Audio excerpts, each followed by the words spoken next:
Thanks, everybody. Hopefully you won't go into a lunch coma and that this will be exciting or entertaining. So I'm going to talk about, yesterday I talked about design, multiple different designs that can be considered. Today I'm going to talk more about thinking about once you've chosen a design, how you kind of think about and engage with investigators to get the proper information to kind of figure out what are the next steps. So I'm going to talk about sample size and what goes into thinking about how you estimate a sample size. And then I'm also going to talk about the analytic plan and what goes into that. As I mentioned, tomorrow we will go into the nitty-gritty more of sample size estimation and calculation. This is a much higher level, broad overview of thinking about sample size calculations. So as I mentioned, and I cannot say this enough, all design and statistical considerations are driven by the research questions and the aims. So before you can think about picking a design, before you can decide on what the sample size is, et cetera, you really have to have a well-defined research question, which includes the population, the intervention, the comparator, the outcome, and what we're going to do and how long we're going to do it for. So I really like this quote, which is super important. I'll read it. In many ways, the design of a study is more important than the analysis. A badly designed study can never be retrieved, whereas a poorly analyzed one can usually be reanalyzed. Consideration of design is also important because the design of a study will govern how the data are to be analyzed. Okay? And so what I'll say over and over and over again is it is a flow. The research, question, aims will drive the design, and then the analysis will fall out from the design. So again, going back to this, it is super important that you have a well-defined research question. Everything else should come a little easier from there. And again, we've heard there's always going to be things, and I'm going to give you a case example of a huge trial that we did where there were like so many different challenges. There will be challenges, but if you're starting from a good, well-defined research question, you can address those challenges. So the first thing I want to talk about is sample size and power considerations. And I want to just briefly review with everybody what a type 1 and a type 2 error is. If you're not familiar with them, if you are, sorry, this will sound repetitive. But in statistical terms, we define a null hypothesis and an alternative hypothesis. Those are statistical hypotheses. You have a research hypothesis, which is usually you assume something is going to get better or something is going to get worse. In a statistical hypothesis, you assume equivalence almost always for the null hypothesis. The two treatments, interventions, whatever we're comparing are the same. And then that we usually, because we assume equipoise most of the time, have a two-sided alternative. What we want to do is control type 1 and type 2 error. So our type 1 error means that we reject the null hypothesis when it's actually true. And we don't want to do that, right? We don't want to decide an intervention is really useful when it's not. We also don't want to make what's considered a type 2 error where we don't reject the null hypothesis when it's actually true. Our study designs are governed by these two types of error. But actually what you'll hear people say more often is about type 1 error and power. And power is 1 minus the type 2 error. So that's, we want to have high power. We want to find a treatment effect when there is one, and we don't want to find one when there's not one there. So those are the things that we want to be able to control in a study. So that when we talk about what is the power, what are the power considerations, that's what we're discussing. So again, tomorrow we'll get into a little more into equations. We're talking about this high level. But this is actually, and I've been teaching for a long time, it's one of the most frequent things if you're doing study design that a statistician's actually asked to help do. Also, epidemiologists are asked to do this, and it's often not taught in coursework, right? There's just this assumption we get taught all these analytic methods, but if we want to use that analytic method downstream, how many people do we need? And a lot of times this is not something that's taught, and it's really a gap, I think, in a lot of the curriculum. And it's especially important, again, when you're trying to decide a study, and it especially has budget implications, which again, you know, we don't want everything to be driven by money, but often that is what drives whether or not we can conduct some of our research. So this is actually a huge reason why a lot of studies are inconclusive.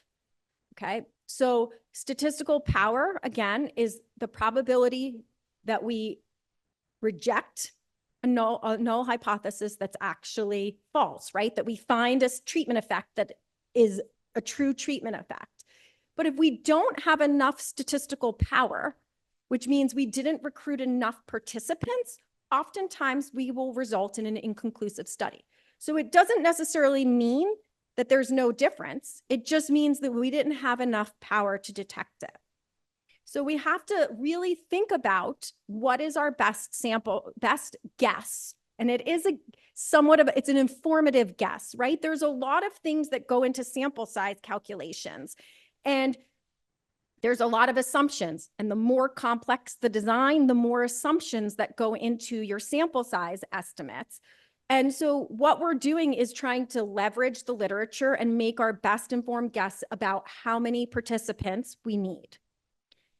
It's super important that we have the right order of magnitude. So we don't want to recruit 100 patients if we need 1,000, and we don't want 1,000 when we need 100, right? There's some ethical considerations in doing this. And again, I will say this over and over again, we are consistent, right? So we have a hypothesis, we have endpoints, and we want our sample size and our analyses to match so that everything flows one through the other. So some of the things that we're thinking about are uncertainties about our assumptions. So we want to think about what are our event rates, what are losses, and what's that going to do to our estimates? And sometimes we do end up wanting to be a little more conservative to account for some of the uncertainties. A lot of times you'll take information, especially around standard deviation from a trial on a measure that you have, and you'll take the point estimate of that and plug it into a sample size calculation.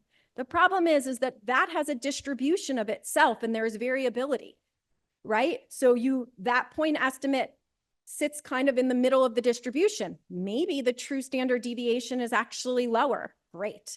But it could also be higher, which means that we might have more variability and we haven't accounted for it. So oftentimes we want to be a little bit on the conservative side, again, with thinking about budget and ethical considerations, because rarely do we observe actually what we hypothesized. There's a lot of different software out there to help do this. There's a whole bunch of things. A lot of times, I'll do kind of like a rough hand calculation for if the sample size is on the simpler side, and then verify it with the software, or use multiple softwares to make sure that I'm getting something that's consistent.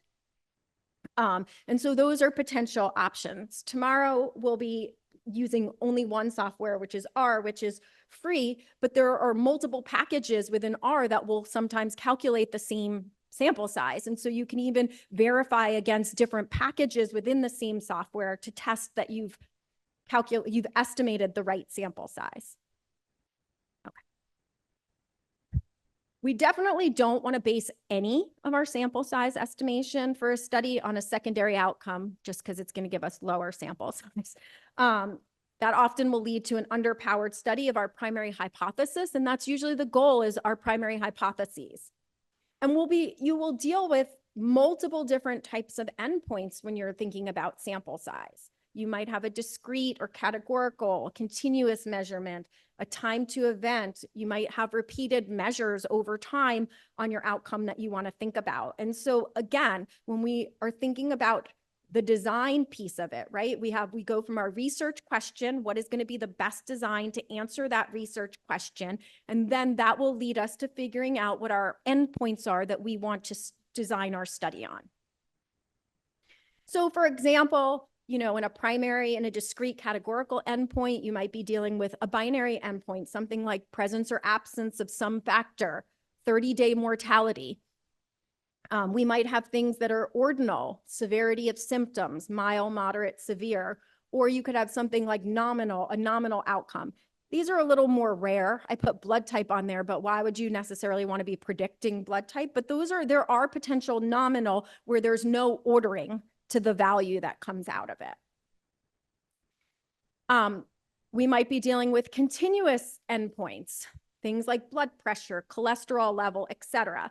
And when we're dealing with continuous endpoint, these generally require lower sample size than discrete endpoints.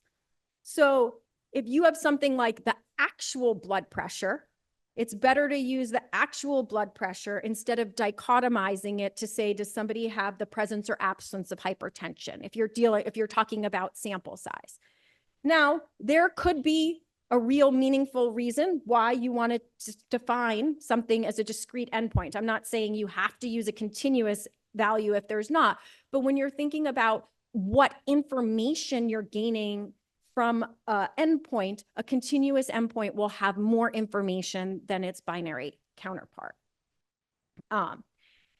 As I just mentioned a little bit ago about the standard deviation, again, we have to be careful. Continuous measures, if we're doing a small pilot study and saying that we're going to estimate our standard deviation or variability from that, small studies can have widely varying estimates because maybe there's only a few people in there who have large changes driving what you're seeing. So we want to be careful about those things. If we're dealing with time to event outcomes, these outcomes tend to have, so I mentioned in the binary, 30-day mortality, as did somebody die or did they not within 30 days. Actually, if you do a time to event type of analysis, almost always that will be more informative, have more information, because you have two components. Not only are you taking the value of whether or not they actually had the event, but you're learning something about when they had the event during that time period. And when we're dealing with time to event, we will have information about censoring. So who's no longer at risk if they fall out of the follow-up period. There's the option to deal with things like longitudinal endpoints, so repeated observations over time. This will provide more information, and I'll mention briefly about this in the analysis, actually allows you to leverage more data in the analysis phase, especially if people fall out. But when we're dealing with longitudinal endpoints, actually, we have to think about how the correlation of those time points will impact our sample size. So sample size increases with increasing correlation, because the more correlated repeated measures are, the less actual information you're gaining from those repeats. So if you have a correlation of 1 between those, it's the same as measuring one time point because they're all the same. They don't provide any additional information. Longitudinal endpoints, if we're thinking about repeated measures, are usually vulnerable to missing data. The more times you ask somebody for information, sometimes the less likely they are to want to keep providing it. So if this is something, if you're in a population where you think they're only going to answer this once, trying to force people into doing it more times can really result in a lot of missing data and an impact on your study. So again, within the implementation framework, we want to be thinking about those types of things. What is the best way or strategy to be conducting these studies? We don't want to force people to do things that is actually going to harm our study as opposed to provide us with more information. So in an RCT, or randomized clinical trial, usually if we're considering these types of designs, a 1-to-1 ratio, and in all of this, I'm just assuming 2 treatments, but a 1-to-1 ratio where you have the same number of individuals, the same number of clusters assigned to treatment A and treatment B usually gives the maximum power for a given sample size. It also tends to maintain equipoise. And when I talk about this, right, we should have clinical equipoise. Oftentimes, the patients are going to want something different. They may not believe in the equipoise of a given study, but we as researchers, if we're testing something, we hypothesize it's going to go one way, but we're doing it because we are not 100% sure what the results are going to be. There's other ways that we can allocate people, 2-to-1, et cetera. When does that usually happen? Sometimes when we're dealing with multiple experimental treatments, and we're going to have then a usual care group. So we only need a small subset of people, usual care, but then we want to look at a bunch of different treatments to look at comparative effectiveness. So that's often a case where you might have unequal allocation. A lot of times, if you have a really new treatment relative to a standard that you want to do, sometimes you'll have unequal allocation. Or, again, unfortunately, cost comes into play. When you have an expensive treatment, sometimes you'll have unequal allocation. So what are the things we need to know when we're doing an estimate of a sample size? We need to know what treatment effect we expect to observe. So this is challenging to sometimes, right? So what do you think you're going to see? You know, what reduction in proportion of people who are screened, or increase in proportion of people who are screened? What is going to be the change in the blood pressure, et cetera? So that is difficult, right? A lot of times we talk about what is the clinically meaningful difference, right? What's the smallest clinically meaningful difference that somebody would believe is important? A lot of times we might be talking about absolute metrics, or we might be talking about relative metrics. We also need some estimate of the variability.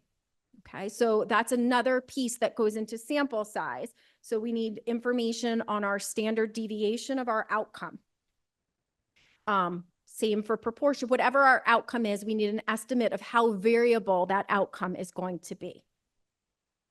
The other things that we need to consider, so I mentioned type 1 error and type 2 error. So what are we going to set those values at as well? That will also impact our estimate of sample size. When we're designing a study, wouldn't it be great if we could measure 100% of the outcome on all people? Usually that's not going to be the case. So we do end up asking questions like, what do you expect the loss rate to be for your primary outcome? And then when we're designing the study, we tend to inflate sample size to account for that. The key point I want to make about that is the idea is to have the power to detect the difference at the end. That's why we inflate our sample size. That does not eliminate biases that you could introduce from missing data. So missing data is its own other beast. Tomorrow afternoon, we're going to talk a lot about that in the session.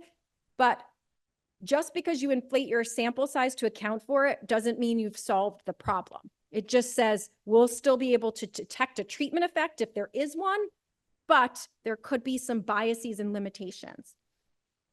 The thing a lot of people don't think about, and especially when you move away from efficacy into effectiveness, now we're in a real world situation, is that people are non-adherent. So what you observed in an efficacy trial is almost certainly not going to be what you observe in an effectiveness trial, because people are non-adherent, right? And so you have to think about that those things reduce your treatment effect, and you should account for that when you're dealing with an estimate of a sample size. There's also, in statistics, when you're dealing with doing 1 million statistical tests, the probability is likely you will find something statistically significant by chance. So the type 1 error rate, usually when we set it at, almost always, the type 1 error rate is set at 0.05. So we give ourselves a 5% chance of finding a difference when one doesn't exist. Pretty low. The more times we do that, the more likely we are to just find something by chance. So a lot of times we want to make some corrections for what's called multiplicity. And one very conservative approach, which is often used in the sample size estimation, I try to avoid this in the analysis side because it's super conservative, but when we're doing the sample size, because we tend to be a little more conservative, you want to make what's called a Bonferroni correction. So you take your type 1 error and you just divide it by the number of comparisons you plan to make. So for example, if you had 3 treatment groups, A versus B, A versus C, B versus C, 3 comparisons, you would divide your type 1 error by 3. If for some reason you have 2 primary outcomes, then you would divide your type 1 error by 2 so that you split it up between those 2 primary outcomes. And again, as I said, I wouldn't necessarily use this in the analysis side of it, but certainly for sample size, I would. Also in studies, and this tends to be less of the case when we're dealing in implementation science and more in the case when we're downstream thinking about efficacy, we sometimes will have interim looks for data. So if we look at the data before the trial is done, you pay a penalty, right? So oftentimes that causes an inflation to sample size. But those are things that happen in the end. You might want to plan for that in early trials, because if nothing's happening and it's going to be futile, you might want to just stop it early and rethink what's going on. A lot of times you want to do some sensitivity analyses. So to determine some of the impacts of the assumptions you're making, how widely variable would the sample size be, what the power might change if you messed up. If you specified some of the assumptions. And so you calculate sample sizes under varying scenarios just so that you have an idea when the trial goes on what might happen. This is also an issue too, sometimes drop-ins and dropouts. So in clinical trials, the main analysis is usually intent to treat, right? So we analyze people in the group they were randomized in. That should be the primary analysis. There's all other analyses you could define, like per protocol analyses, which is the people who followed the protocol. So those who were non-adherent kind of get dropped out, and then you could see the true effect of the actual intervention as opposed to the effectiveness, which is here's the real world. Some people are going to be non-adherent.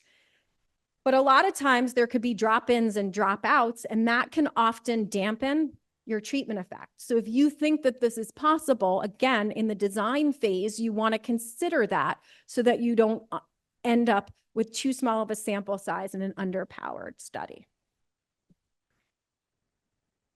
So what happens if we don't obtain our sample size, right?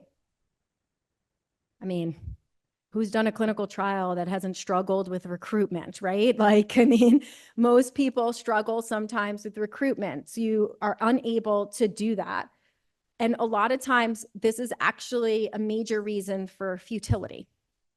So I sit on a lot of data safety monitoring boards, and that's one of the things that you look at is whether or not the studies actually, you're exposing participants. And my studies that I sit on are like device studies, drug studies, so early efficacy, but you're exposing people to experimental treatment. And if at the end, they're never going to be able to answer the research question, why would you ever want to keep exposing them? And so that is a huge issue, right? If you're not recruiting to your target sample size, that could be a huge issue for futility. There are ways that we could think about things though, right? So we can try and mitigate that during the study, okay? There are ways you can mitigate it which don't affect your type 1 error rate. So you could potentially relax your eligibility criteria, right? You could add more sites to recruit more people. I mean, all of these come with pros and cons to it. because adding more sites could be costly and you may not be able to do it. You could reallocate funds to sites that are actually recruiting or doing better. You could, in survival studies, you could extend follow-up. And we'll talk a little bit about in those types of studies tomorrow. Event-driven studies are actually, the sample size is determined by the number of events you observe, not the total patient population.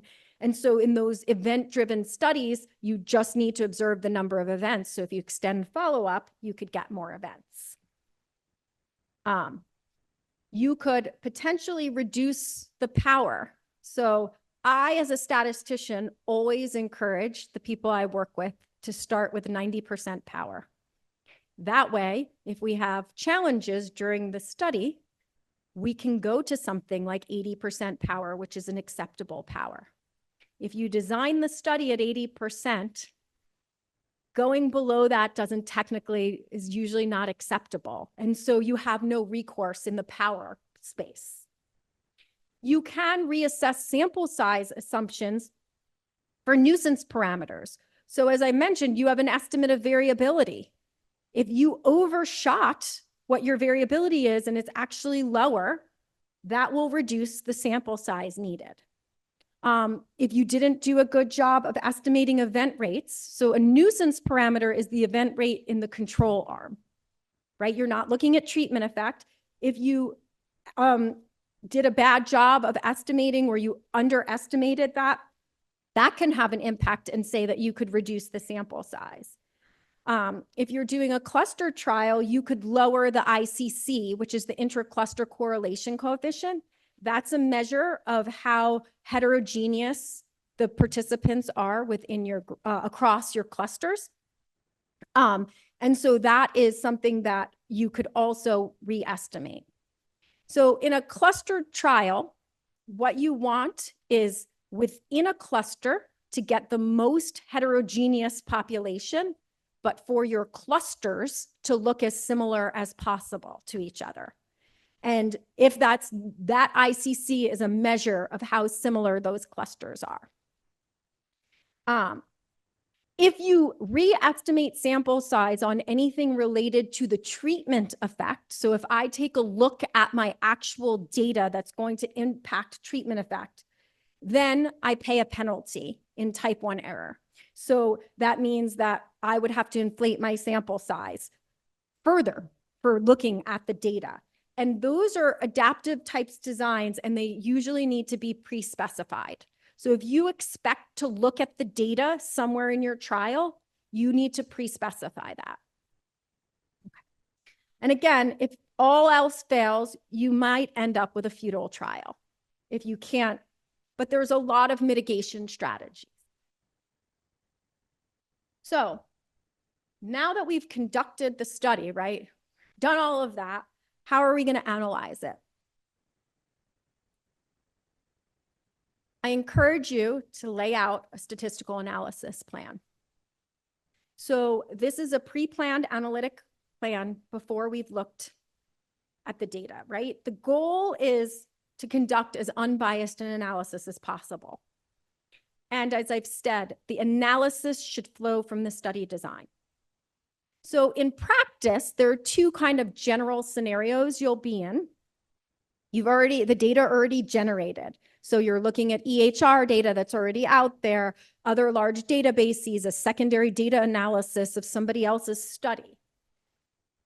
Usually you want to develop a plan. And actually journals now are asking for statistical analysis plans for observational studies where they used to not ask that before. They want to make sure you're not fishing, spending all your time on a fishing expedition. They want to make sure that you've been thoughtful. Not that you can't make some modifications, right? There can be some refinement on inspection of the data, but that you haven't cherry-picked what you want to do. In these observational type situations, we didn't have control over how the data were generated. So we're taking the data as they are. The other situation we're in, and I spend most of my time in a pre-planned and executed study where we pre-specify a protocol, lay out a plan to collect the data, and then go through it. And so in these situations, we actually get to provide input into what data we collect. Sometimes we have a wish list and then we don't get what we want, but that's okay. And in those situations, we want a statistical analysis plan. And again, what is nice about a statistical analysis plan is it's a standalone self-contained document. And if your statistician went away from your study, you would hope somebody else could step in, another statistician could step in and follow that plan to be able to execute what was expected. So this super busy, I'm sorry, this is way too many words on a slide, but these are the elements of a statistical analysis plan. These are going to be posted, so I'm not going to read everything, but usually you break it down into 3 major categories. What are our general considerations for the study? How are we going to characterize the population that we've enrolled? And then what is the plan for each of our outcomes? Okay. So what are the important things to consider when choosing an analysis method? And again, I sound like a broken record, but how were the data generated, right? That is key to deciding how we analyze the data. Did we do a clustered trial? Is there nesting? Where did it come from? How many observations did we have? How did we get to this data set? What was the design that generated the data that we need to analyze? What is our sample size? How many individuals, how many clusters do we have? And what number of parameters do we have? Variables of interest. What types of data were collected? What was the goal, aims of this study? Are we dealing with comparisons? So not every study has to be a comparison, right? Obviously, Rick showed that diagram where it's not like he had a comparison group. He had a trend over time and he was looking at interrupted time series, but it wasn't that was a comparison to another country, et cetera. So not everything has to be treatment A versus treatment B per se. We want to look for change potentially, but it could be over time in a single treatment or application. Again, sample size and how did we estimate the sample size in a study? Usually whatever tests we used to get the sample size are the ones that we're going to then apply for our analytic methods. And in a clinical trial, we want to, as our primary, as I've said, analysis, follow an intent to treat analysis. Analysis must match the design. I'll just keep repeating myself. So some examples of what that means. Analysis must match the design. I do an individually randomized trial stratified by age and HIV status. Okay? So that means stratified, I have 2 age groups and HIV positive, negative. So I'm going to equally randomize people in those 4 kind of groups. That means that when I do the analyses, I need to adjust for age and HIV status. I have adjusted my randomization by those covariates, which means I need to adjust my analysis by those covariates to get the proper statistical inference. If I did a clustered trial where students are nested within classrooms and classrooms are nested within schools, and now I have the classroom, the middle level is where I randomize. Then when I do the analysis, I have to think about that. I have clustering of students within classrooms, and then I need to adjust for my schools. Okay. In a stepped wedge cluster RCT, which I feel terrible about that I've said I don't like them and everybody else has now said, I'm sorry. Don't apologize for doing a step wedge. As I've said, we have several going on, so it's not, they have a time and a place, but if I can convince you that there's a better design to use, I'm going to. So, but in these cases, there's, as you're going across time, there's actually within period. So remember the steps, there's periods of the steps, and there's between period effects. So again, a stepped wedge design has a more complicated analysis plan because you have to worry about the fact that there's correlation coming in multiple different levels. You use hierarchical models in those situations. We talked about on the sample size, there's obviously multiple outcomes. Well, they're going to come back when you analyze them: continuous, binary, count, time to event, rates, ordinal, repeated measures, right? There's a whole host of different outcomes to consider, and there's a lot of different methodology out there. So I just picked continuous data just to give you a flavor. I'm not going to go through every one of those. There are different analysis techniques, right? Depending again on what our design was. So let's talk about, for example, we're doing a clinical trial. We have some sort of continuous outcome: blood pressure, BMI, cholesterol, quality of life, whatever we are measuring. If we did a simple randomization and we're looking at one point in time, it's going to be a simple statistical test, right? Like a t-test, or to estimate what are the difference in the means. Very simple, right? We don't need anything complicated. We did a simple design. We have a simple analysis method. We're going to make some assumptions when we do that test about, and I'm going to talk about what we have to do for testing assumptions, but we should know what the assumptions of our test are. So normality, equality of variance, independence. Suppose we do one time point. Now we have one point in time that we're comparing, but we stratified our randomization. So now we might consider a linear regression, right? Now we have a covariate we have to worry about. And so we need to adjust for our stratification variable. And potentially we might want to adjust for our baseline value, right? We can pre-specify variables that we want to adjust for. So in this case, we're estimating what's called a least squares mean difference because we've adjusted for a covariate. And linear regression has some of the same assumptions: normality, independence. Heteroscedasticity means that the variability is not tied to the outcome. It's random. And then we're assuming that there's going to be linearity. This is just one example. There are other methodology you could consider. Now, if we get more complicated, where we're thinking about repeated measures over time, then we're going to get a more complicated analysis method. So one of them could be a linear mixed model or a generalized estimating equation. And those are two different techniques, and I'm not going to go crazy explaining all of that. If anybody wants to know more, you can ask me about it. But just the idea is that those allow you to analyze repeated measures and account for the correlation between those repeated measures over time. So I listed on here some of the assumptions. How important is it to check the model assumptions? Very important. If you make an assumption of a model and you don't check those assumptions, you could get a false result. Okay, so it's really important that you check model assumptions, that you know what the model assumptions are, which is reasons people don't actually check them is because they don't even know what they are, right? So they just know, hey, so-and-so told me I should run a linear regression, so I ran the linear regression. They don't know the standard ways to do it. So they might know in a linear regression that they should check heteroscedasticity, but they don't actually know what that means or how to do it.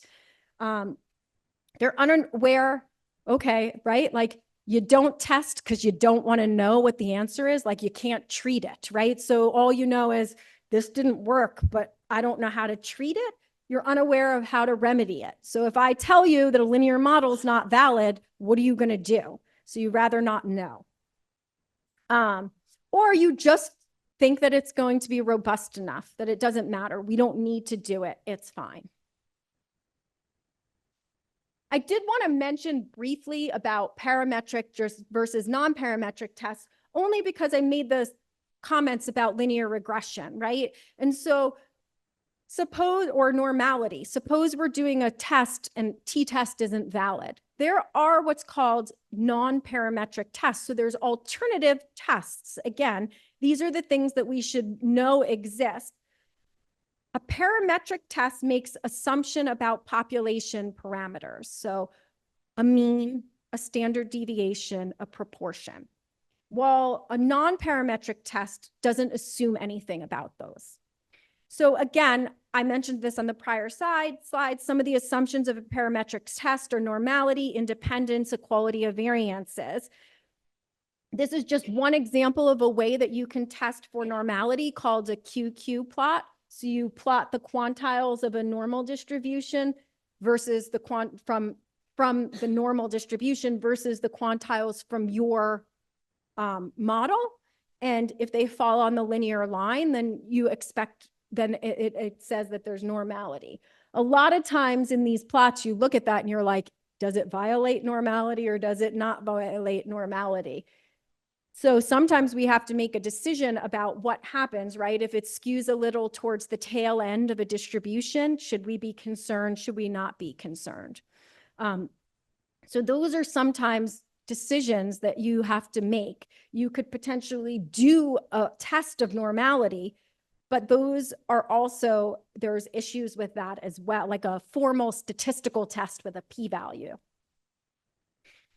These non-parametric approaches do have advantages or disadvantages. So the question might be, why don't I always use a non-parametric approach instead of a parametric approach, and then I don't have to worry about any of the assumptions?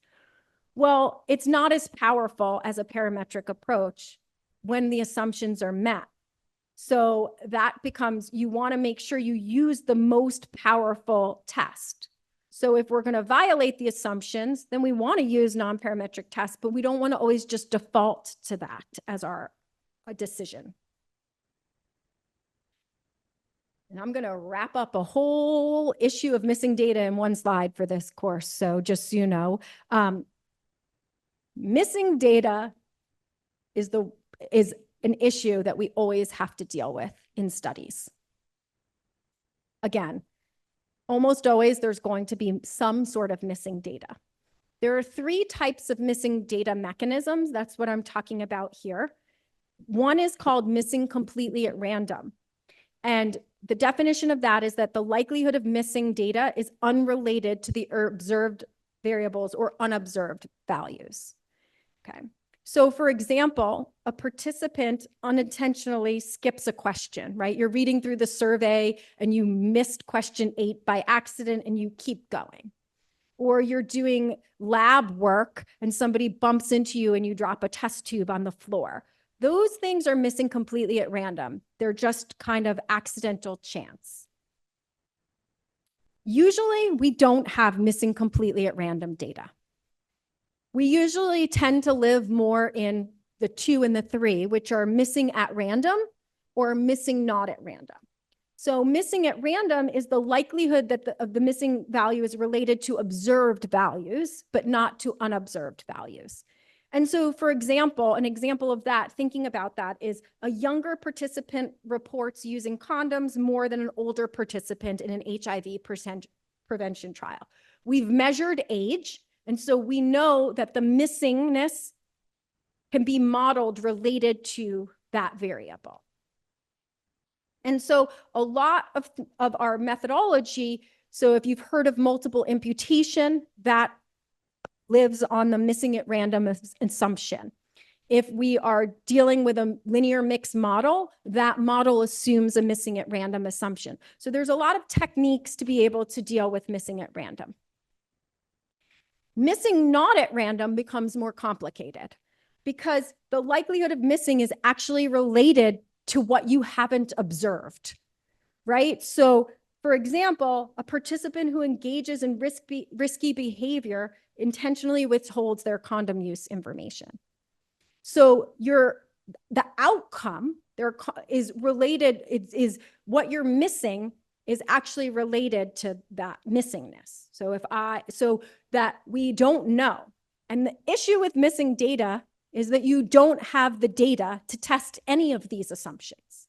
You can rule out a missing completely at random assumption, because if you can show any variable is related to missingness, you know you're not missing completely at random.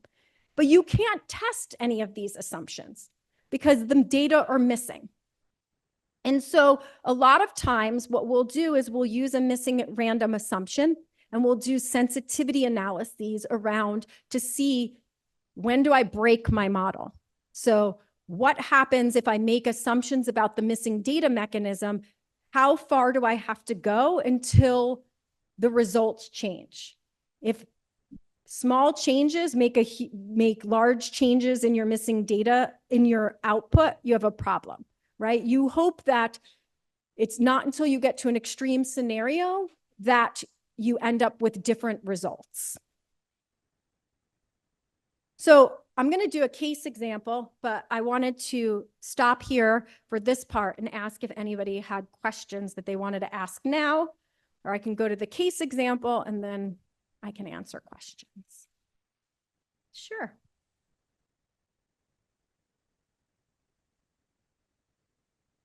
What kind of how do you approach people individually? Well, how do you measure individualness, for example? I'm interested in such things. Sorry, I couldn't hear. Can you repeat that? I mean, do you take into consideration to people's individuality while conducting the statistical research? So individuality. So what I will say is the nice thing about a randomized clinical trial and why statisticians like myself love them is that the process of randomization is supposed to balance on measured and unmeasured covariates so that what you're really only testing is the treatment effect. You assume when you randomize people into group A and group B, you measure like, their age, their gender, but there could be underlying individual characteristics that should also be balanced between the two groups.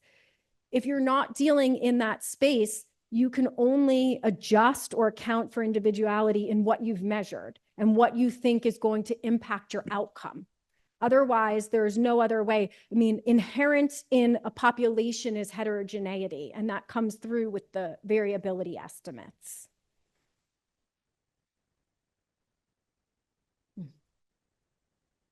Other questions? Can I have one question? Like, Yeah. whenever you were talking about the missing data, yeah, those are very hard to treat somehow, and there is method like imputation. And how do you do that in clinical trials, or you just don't do that? So you can do that in clinical trials. And according to what method do you do that? I mean, yeah. So again, it comes back to, so if you were doing a clinical trial, say with longitudinal data, usually the primary in a longitudinal data, I would always usually propose a mixed model that already assumes a missing at random assumption. So you may or may not want to do multiple imputation on top of that. If depending on your outcome, what your analysis of interest is, you may put multiple imputation on top of that. So without going too far down a rabbit hole of multiple imputation, right? You have what's measured, what you're trying to use the distribution of covariates that you have to impute the values that are missing. And so then, with multiple imputation, you do that many times, and then you create a bunch of data sets, and then there's a combination process. And we'll actually, I don't know if you're in the stats thing tomorrow, we'll talk way more about that tomorrow, actually the process of it. So how do you set the imputation model up? What should be included in that versus your analysis model, et cetera. Yeah, you're welcome. I have a question. Yeah. You mentioned the treatment allocation usually use these 1-to-1. Yeah.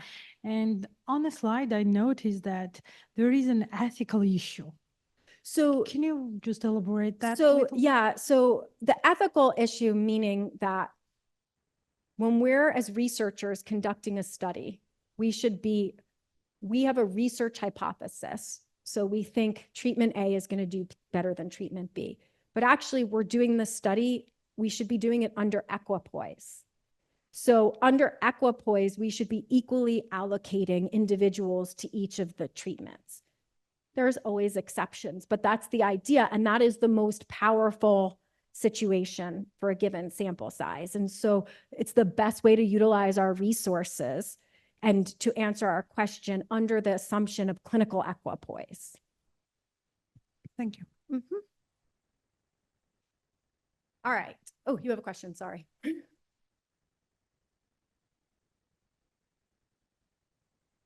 There's a specific question about longitudinal data analysis. If you look not between group differences, but within group and one outcome relationship to the other one, it's correlational analysis or mixed effects. So you're talking about if you. If a change in one parameter affects the change in the second one, it can be analyzed with correlational. Yeah, so you could look at it depends on, so if you're looking at those two things in a cross-sectional way, so if I measure variable 1 at the same time as I measure variable 2, then yes, it could be a correlation type But analysis. yes, I know, but Yeah. longitudinally, So- if you want to see that this longitudinal changes across data points Yes, is related to these changes across these data points to the other parameter outcome. yeah, it becomes a little complicated, but but yeah, you probably would be in the linear mixed model framework, but how you lay that out to answer your research question would be important, right? In terms of whether you're thinking about if you need to lag one of the variables because you're looking at one predicting like forward in time, or if you're looking at the relationships of them simultaneously in time. And so that it becomes dependent on your research question, which yeah. Yeah, okay, thank you. Mm-hmm. So I'm gonna do a case example now, and this is a trial that I was involved in called the Strategies to Reduce Injuries and Develop Confidence in Elders. So this is just a brief overview of this trial design. It was a pragmatic multi-site cluster randomized parallel group superiority trial, which is a mouthful to say. And it was conducted in 10 US healthcare systems, and nested within those systems, we recruited 86 practices. And within those practices, we recruited patients. The unit of randomization was the practice. Okay. And what we were testing was this multifactorial, individually tailored intervention that was implemented by a falls care manager in a primary care setting. And the idea was to reduce serious fall-related injuries.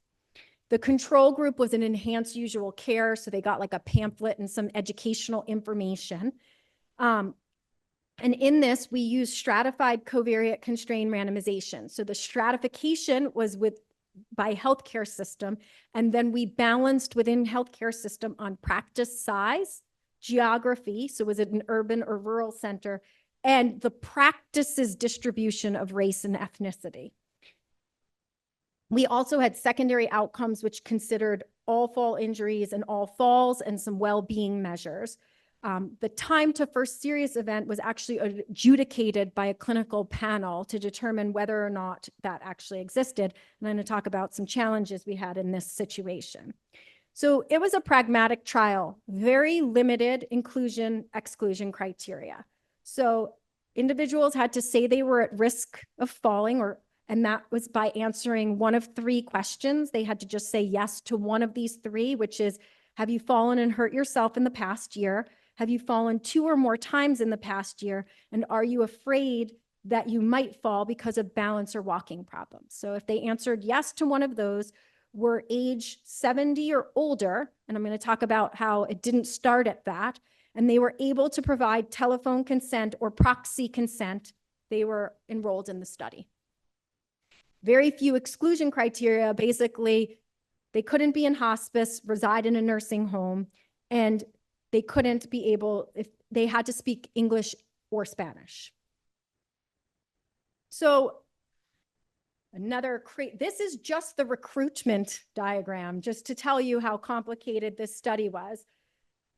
We didn't even use the same recruitment methods. So in 9 of the 10 healthcare systems, a central screening recruitment was used where letters were mailed out. You can think about how archaic this is, just so you want to know. And then one of the clinics used clinic screening. Okay. So there were over about 250,000 screening letters mailed out to enroll 5,451 individuals. So there were a lot of challenges in this study that I wanted to kind of use as an example, from starting with, since I talked about this, the estimation of the sample size, through thinking about delivery of the intervention, all the way through contingency plans in the analysis. So we had slow recruitment issues, which I'll talk about, issues with ascertainment of the primary outcome. And again, we had to make adaptations along the way. So first, to talk about in terms of the sample size estimation, this was a cluster randomized trial. The primary outcome was a survival outcome. So in a clustered trial, we need to know something about the correlation. There are no methods out there for estimating correlation in a survival outcome. Just so you know, there still aren't. We've tried to work on it. It is not easy to do. And so you have this outcome, you know clustering is going to impact the sample size. What do you do to inflate it? So that was an issue. We decided that we would estimate the ICC using a different technique for count data, and that we estimated it to be 0.0076. Now, you'll think 0.0076 is not so large, right? It's a pretty small value. That value results in a 53% increase in the sample size. So really tiny ICCs have a major impact on sample size estimation. So one of the things when you're doing cluster randomized trials is you hope to get the best estimate of the ICC as possible. They can have a huge impact on what your estimate is. This was an event-driven trial. So what we needed was 844 events to observe 844 events for the hypothesized difference of a 20% reduction of intervention relative to control. So we started this trial and we thought, hey, what we're going to do is we're going to use self-report data, electronic health record data, and CMS, which is the Centers for Medicare and Medicaid data from the United States to detect serious fall injuries. And immediately that had to go out the window because the quality of the EHR in the United States is not consistent across healthcare systems. And we found out when we enrolled people, Medicare in the United States, which is for people 65 and older, has two forms. There's a fee for service and there is a Medicare Advantage. Well, if we wanted to use the data, only 40% of the people had Medicare Advantage data, which at the time of the trial was not available for people to access from CMS. So that would have been 40% of the data just missing. So even in getting some of the EHR, the receipt of the data came from different sources. There was so much issue. So what we had to do is adapt and say the primary source of information on our outcome of interest is self-report, which is not ideal. We also ran into an issue with ascertainment bias. So for those of you, ascertainment bias is the potential for unblinded observers. So in this case, our falls care manager, nurse delivery, who was only in the treatment arm, to influence ascertainment of the outcomes.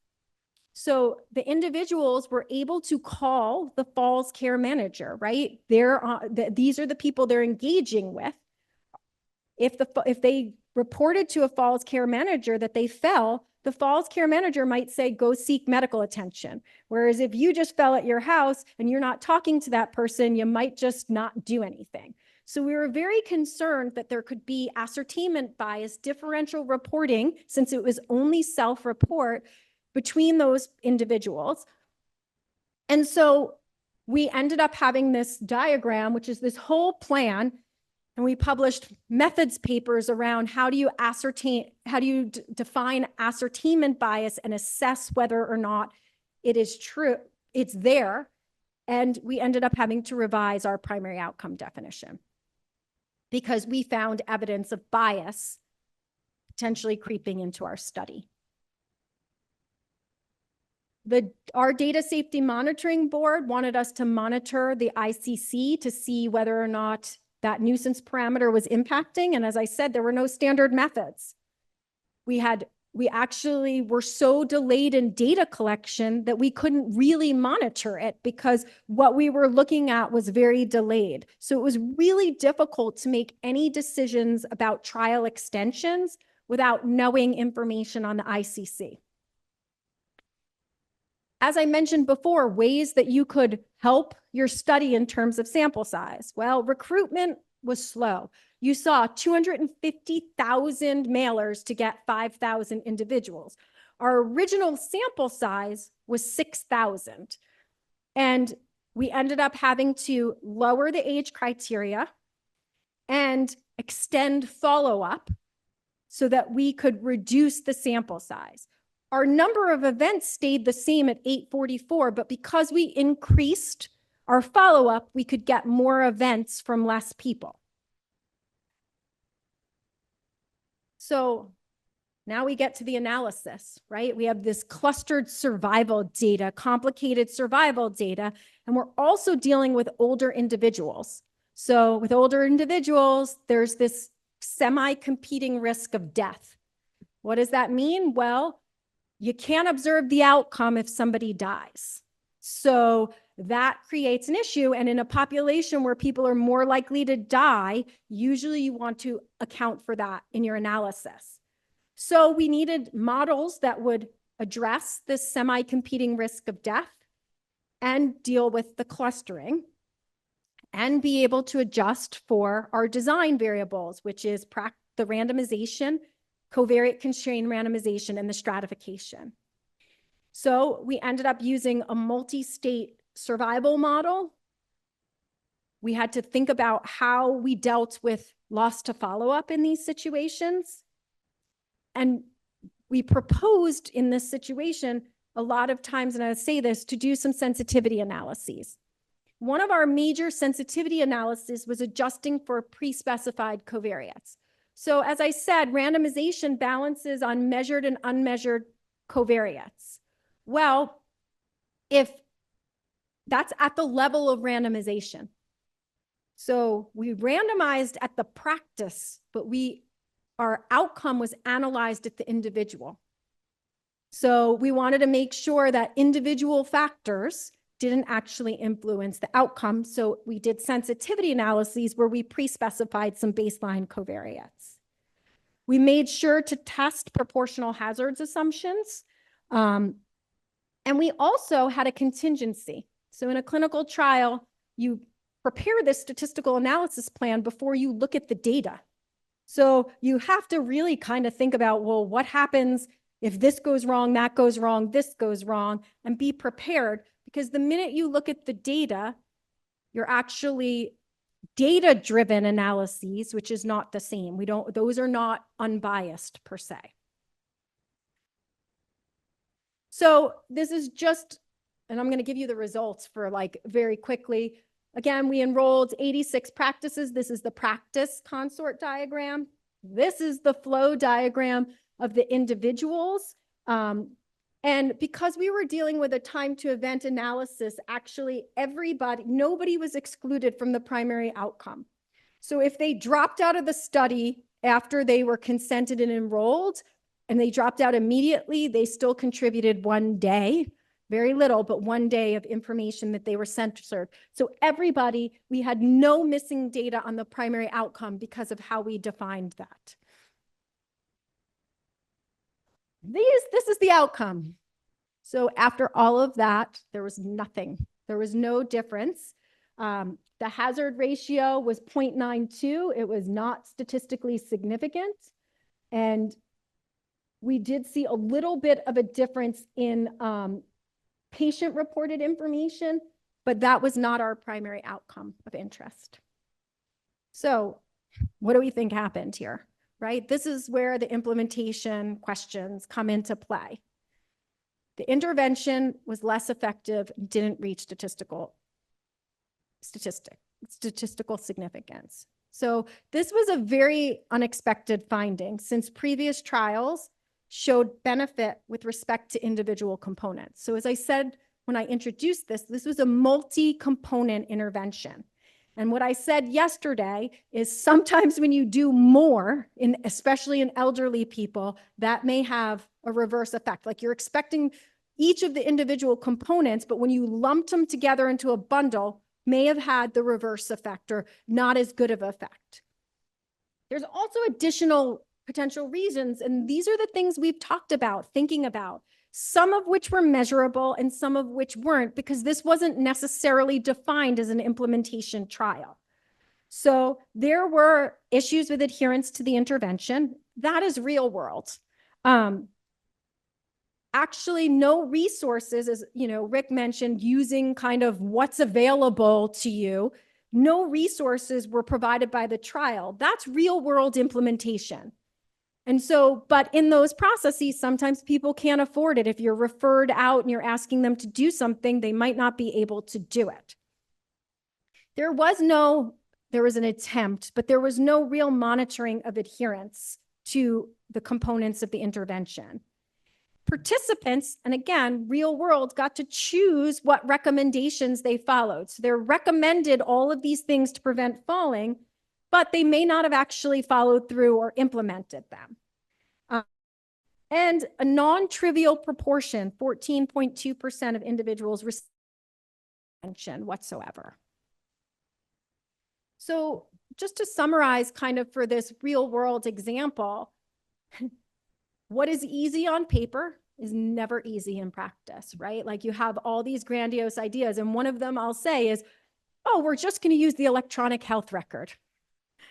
That always is like the kiss of death at times, because we think it's always going to be easier than it is. Like, oh, we have all of this stuff.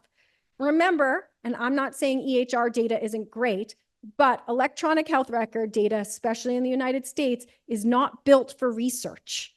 That is not the reason it was created. And so sometimes trying to bend it to what we want doesn't always work out the way we want it to. You have to be, and this has been spoken about a lot of times, you are often required to make substantive changes to the protocol.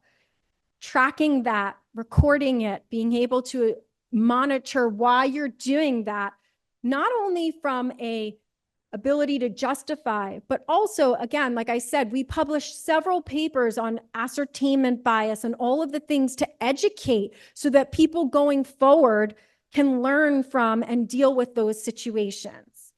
Not all data are the same or can be obtained in the same time frame. And sometimes, as we've learned, especially with COVID, sometimes serious concerns don't arise until after the trial is underway, and we have to adapt.